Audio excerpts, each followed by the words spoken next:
I'm Megan. Thank you for joining me on my YouTube channel today. You might be here because you experience either hand or wrist pain, and if so, you're in the right place. This morning I did a practice on my live stream, which I do every Monday and Wednesday at 8 a.m., and it was specific towards the hands and wrists. So I thought I'm going to do a video because I know there's a lot of people out there that experience pain in the wrists. It might be a tendonitis, or you might be like me and have arthritis in your hands. I am going to break it into two different videos. The first one will be geared more towards the fingers and the hands, and the second one will be about your wrists. So if you only want one or the other, go for it. But don't be surprised if these type of movements will actually help to relieve not only hand and wrist pain, but pain in the shoulders and the neck. Because if we're limited in mobility in our hands and our wrists, then we find the shoulders are trying to do things that aren't necessarily their job. But before we get started, maybe I just wanted an excuse to take Mr. Bone's arm off today. I just wanted to show you what's involved when we're working with the hands. And when I do this, it's not so much an anatomy lesson, but more of an ability for you to visualize these bones when we're doing these movements. So we'll start with the hand, and there's actually 27 bones in the hand, but to make it simple for yourself, we can think of the phalanges, which is the top, or as we call them, our fingers. So say hello to your phalanges.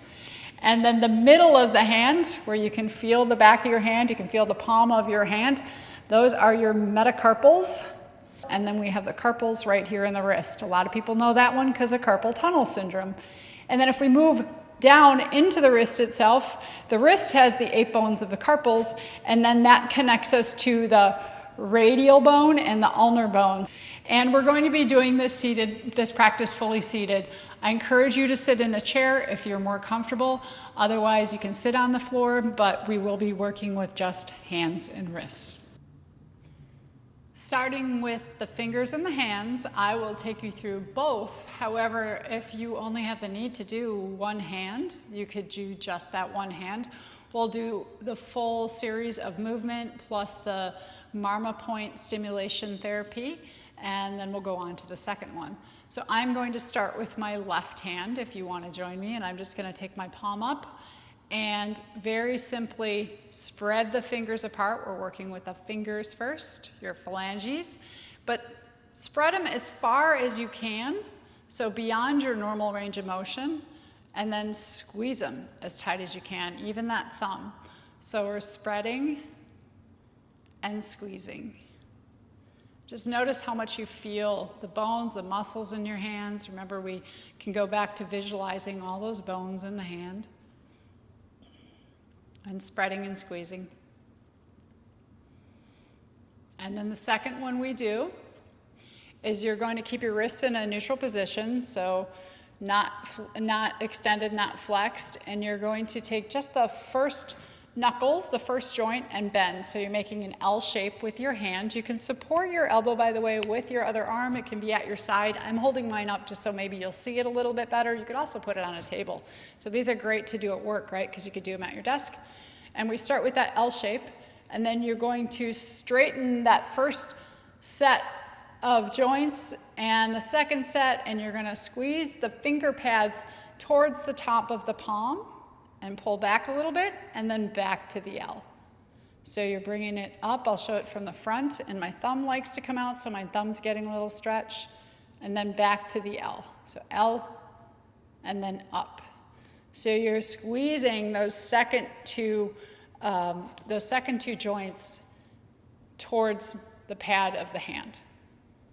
And just going back and forth. So it seems really simple, but you might even feel a little bit of fatigue doing this if you're not used to using your hands in this way.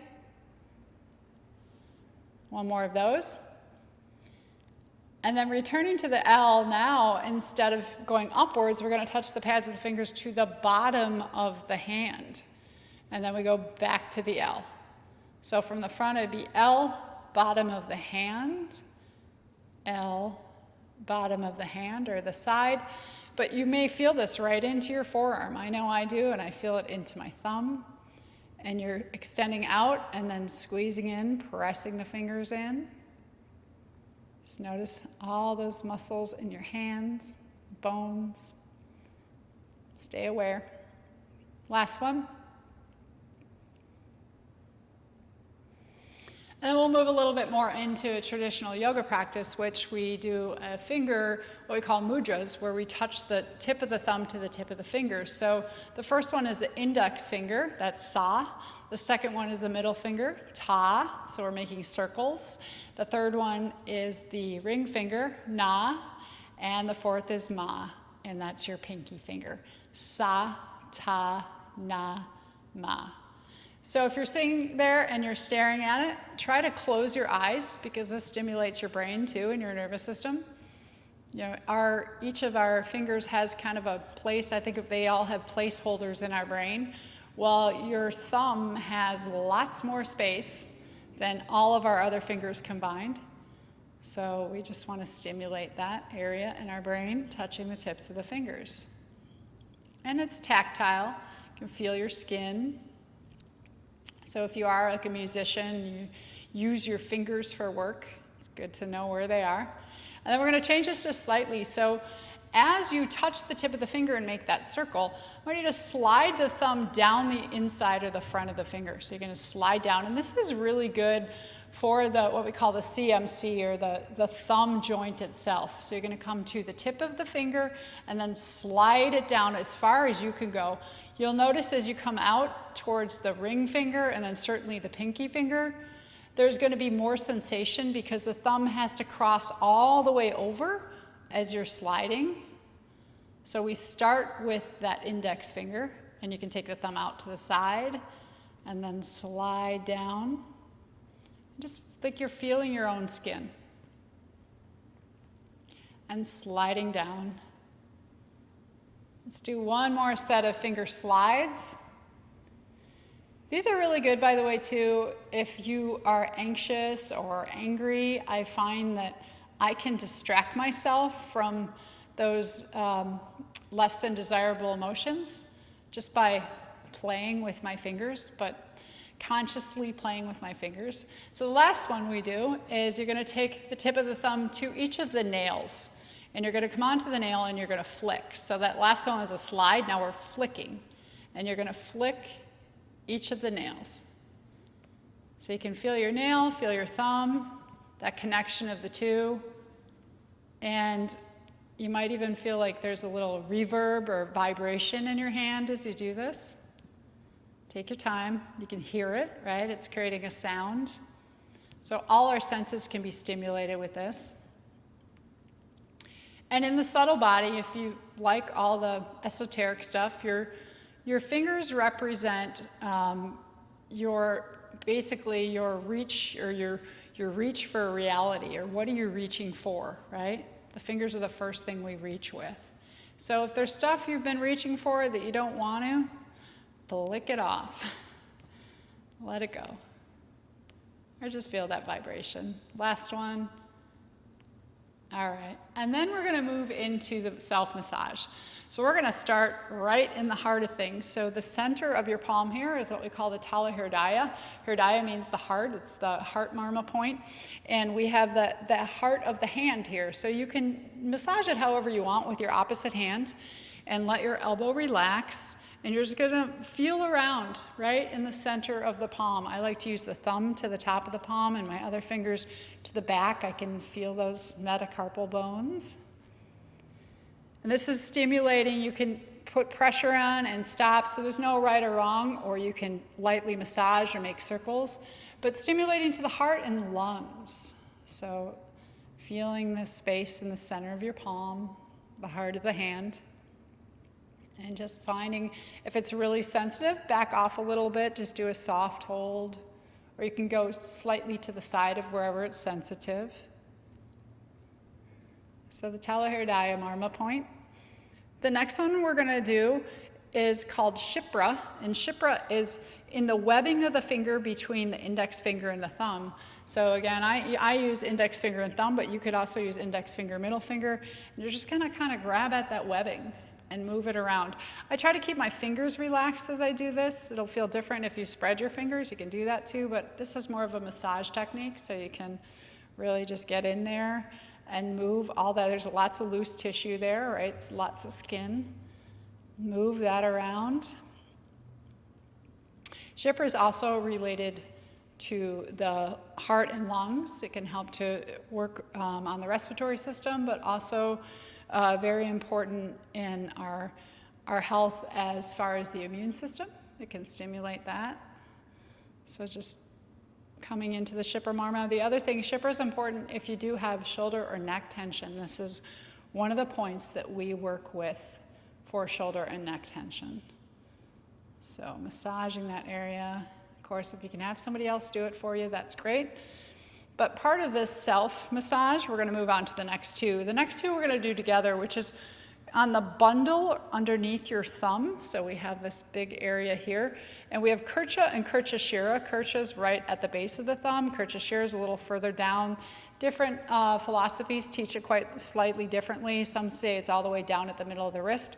Just massage that bundle and see how that feels. Keep your thumb relaxed. And if you have any sort of ligament stuff going on in your thumb, this is going to feel really good anyhow. But Kurcha and Kurcha-Shira, important what we call Agni points. They're points that will stimulate digestion, among other things. So we're stimulating that area in the thumb. But you also have an opportunity to feel your bones coming into your thumb there. Keep the fingers soft and relaxed. And then let that go. And we'll take the hands down, as I always encourage you to in these self-explorations, and just feel your two hands with the palms facing up.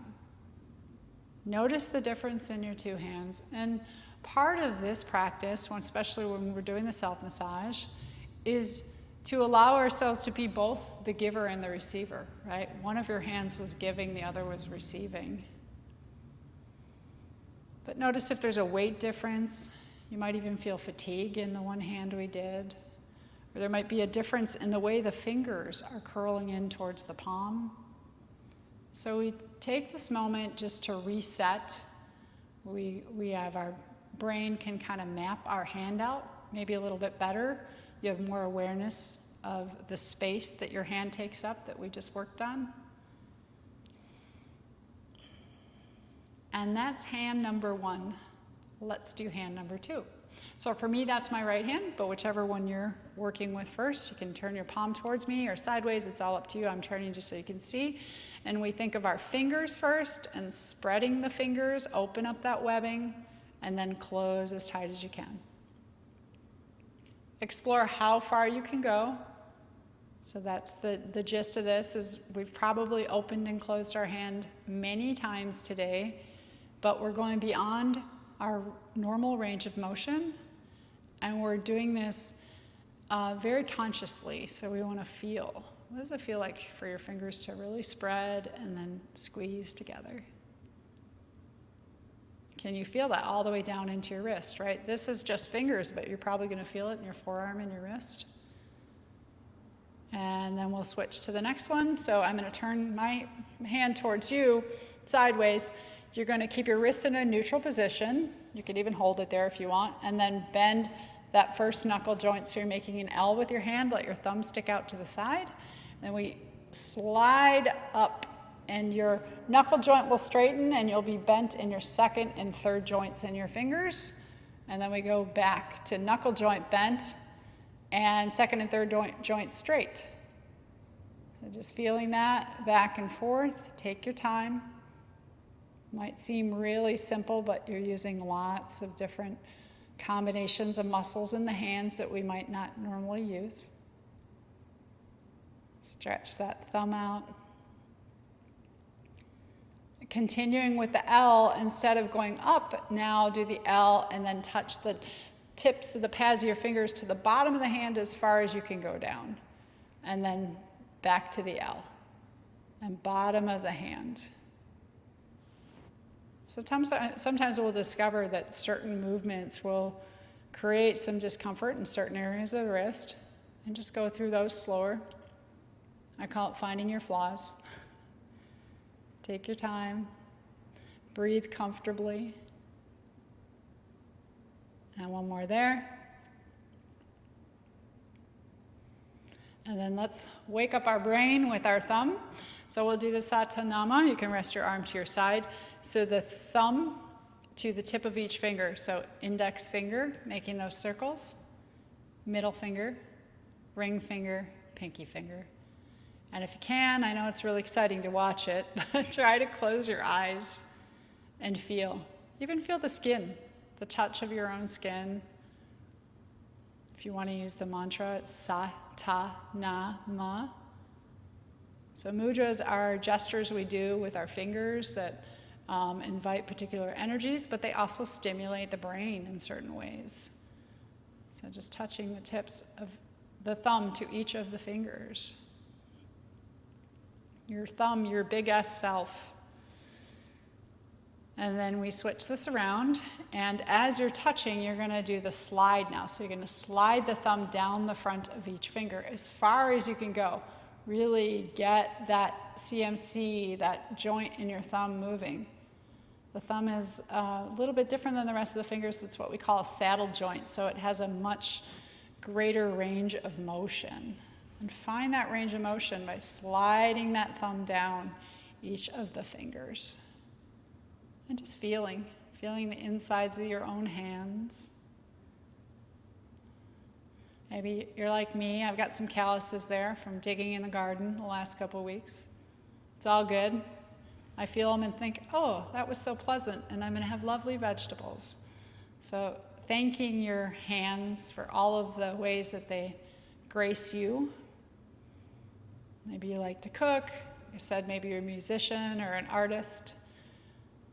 All the ways that your hands bring you pleasure. We'll finish up this last one. And then we switch, and you're going to take the pad of the thumb to each of the nails and flick. Flick, flick. And we're doing all of these together, but sometimes just one of these. You know, you can be standing in the grocery store or waiting in line for something, and if you're getting anxious, like I said, or your brain is wandering, just being present in the space of hearing your fingers or feeling your own fingernails, noticing that vibration through your hands, maybe even into your wrists. That's all a part of staying present. And that opportunity to flick off any of that unwanted energy from your feelers for reality, your fingers, your grip into reality right here. And flicking it off. Last round. And now we go into the massage. So we started with the Talahrdaya last time. We'll do the same. Center of the palm. And use your opposite hand. So we're switching the giver and the receiver hand. And you're just massaging right in the center of the palm. You can even get in between the bones sometimes. You can feel those metacarpals and get right in there. You can do circles with your thumb. You can keep the thumb in one place and do circles versus actually moving the thumb around. There's no right or wrong. You're just massaging the center of the palm. We do try when we're doing more of a massage technique to keep the hand relaxed. So if you're spreading your fingers and tightening the muscles, let it go. And stimulating the heart and the lungs.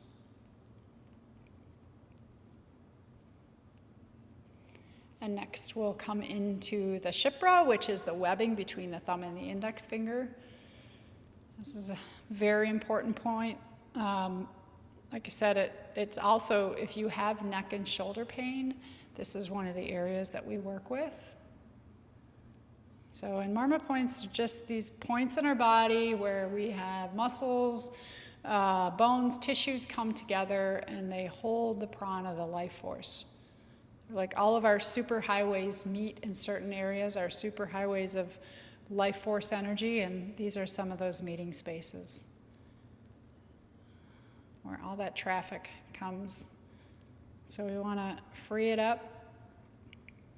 And then we'll move into the space just below the thumb, that bundle underneath the thumb, and we have Kurcha and Kurcha-Shira there. You can work all the way to the center of the palm, right at the base of the wrist. And you're just massaging that area, both of them together, stimulating that digestive point, among other things.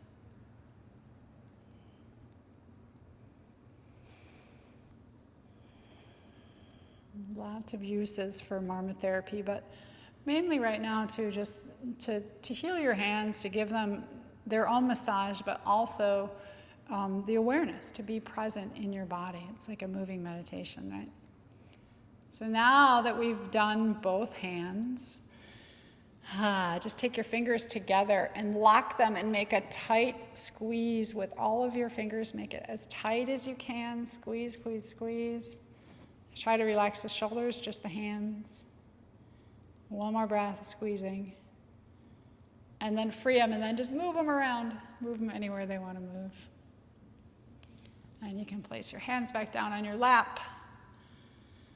Just feel again. Feel your hands.